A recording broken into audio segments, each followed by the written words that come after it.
Apa itu baptisan? Pernahkah kamu merasa ingin memulai dari awal? Seolah-olah kamu ingin menghapus masa lalu dan dilahirkan kembali menjadi pribadi yang baru. Itulah makna dari baptisan. Bukan hanya sekadar upacara agama, tapi ini adalah momen kudus di mana seseorang memilih untuk mati terhadap dosa dan dilahirkan kembali dalam kehidupan yang baru bersama Kristus. Alkitab menggambarkan baptisan sebagai simbol pertobatan dan pengampunan dosa. Dalam Kisah Para Rasul 2 ayat 38, Petrus berkata, "Bertobatlah dan hendaklah kamu masing-masing memberi dirimu dibaptis dalam nama Yesus Kristus untuk pengampunan dosamu." Baptisan juga melambangkan kematian dan kebangkitan.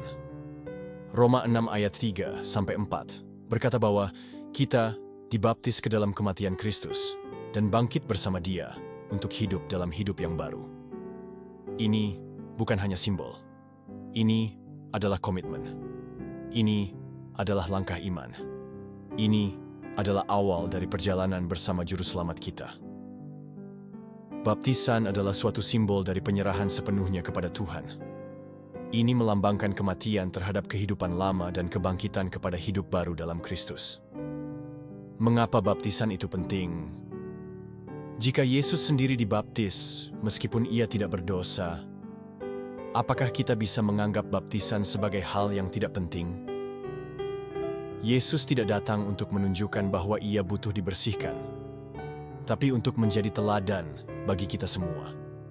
Ia merendahkan diri, berdiri di antara orang-orang berdosa, dan membiarkan dirinya diselamkan oleh Yohanes.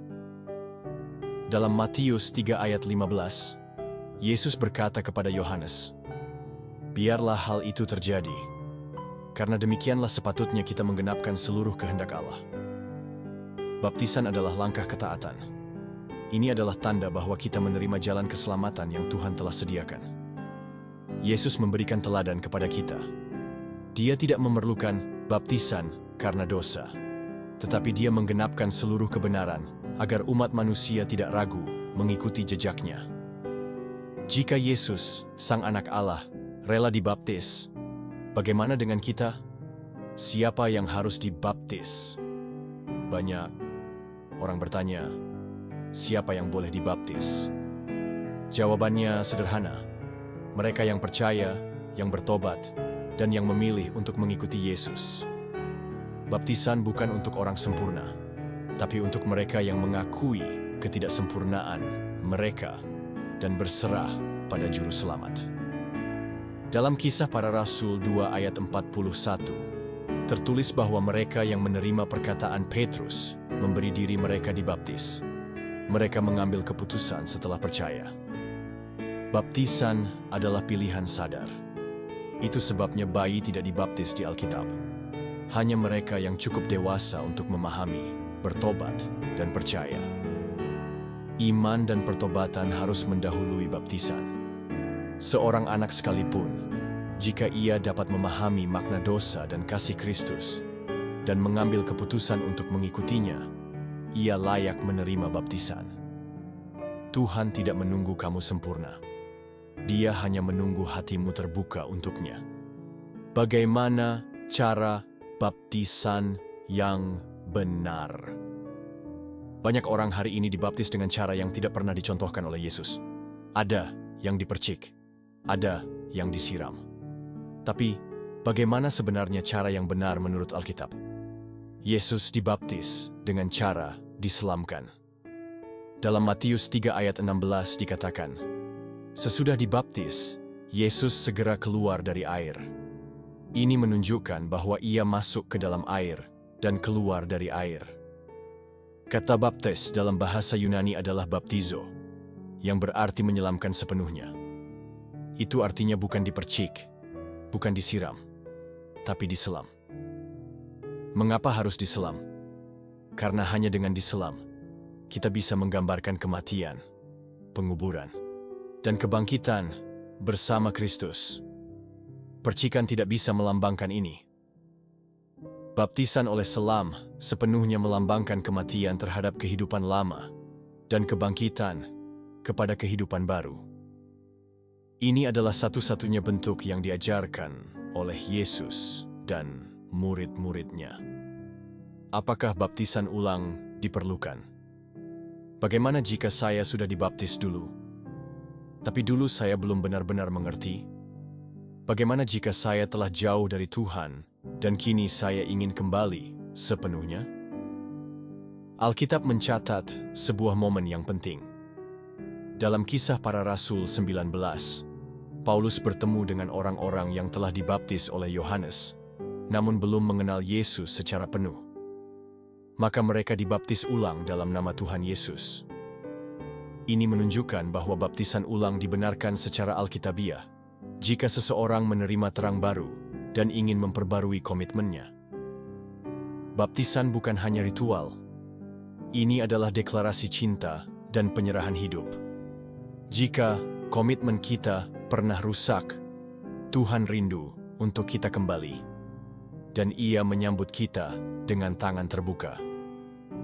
Bila mereka yang dibaptis sebelumnya menyadari bahwa mereka tidak mengerti kebenaran sepenuhnya atau tidak mengalami pertobatan sejati, maka baptisan ulang adalah langkah yang benar dan perlu pertanyaan-pertanyaan seputar baptisan. Bagaimana dengan orang yang dibaptis saat masih bayi? Apakah baptisan mereka sah? Bagaimana dengan orang yang dibaptis dengan cara percikan atau siraman? Apakah Tuhan menolak mereka? Dan bagaimana dengan mereka yang tidak sempat dibaptis, tetapi percaya sepenuh hati pada Kristus sebelum meninggal? Ini adalah pertanyaan yang jujur. Dan Tuhan kita adalah Tuhan yang penuh kasih, bukan Tuhan yang legalistik. Namun kebenaran tetap harus diberitakan. Alkitab tidak pernah mencatat bayi dibaptis. Tidak ada satupun contoh. Sebaliknya, semua yang dibaptis adalah mereka yang percaya dan bertobat. Kisah Para Rasul 8, ayat 12. Tuhan memanggil setiap orang untuk memahami kebenaran dan berjalan di dalam terang.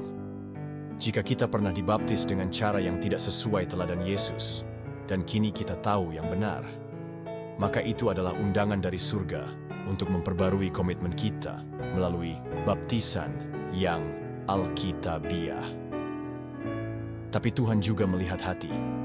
Ia tidak menolak mereka yang bertobat, walau di saat terakhir. Seperti pencuri di kayu salib, dia tidak dibaptis, namun Yesus berkata, "Hari ini juga engkau akan bersamaku di Firdaus." Baptisan adalah tanda kesetiaan dan ketaatan. Namun Tuhan menimbang hati manusia. Bila seseorang tidak memiliki kesempatan untuk dibaptis, tetapi ia sungguh percaya dan bertobat, anugerahnya tetap tersedia. Sobat, apakah hatimu sedang bergetar saat ini? Apakah Roh Kudus sedang berbicara dalam hatimu? Mungkin selama ini kamu merasa jauh dari Tuhan. Mungkin kamu pernah dibaptis, tapi tak pernah benar-benar menyerahkan hidupmu. Mungkin kamu belum pernah dibaptis, dan kini hatimu merindukan perubahan sejati. Yesus sedang mengetuk pintu hatimu sekarang. Dia tidak menuntut kesempurnaan. Dia hanya ingin kamu datang dengan hati yang terbuka. Jika kamu ingin dibaptis atau dibaptis ulang, bukan karena tekanan, tapi karena cinta, inilah waktunya. Tuhan sedang menunggu. Air sudah siap. Kasih-Nya lebih besar dari dosa manapun yang pernah kamu lakukan. Dan ketika kamu bangkit dari air itu, kamu tidak lagi sendiri. Kamu akan berjalan bersama Juru Selamat seumur hidupmu. Maukah kamu mengambil keputusan itu hari ini? Markus 16 ayat 16, barang siapa percaya dan dibaptis akan diselamatkan.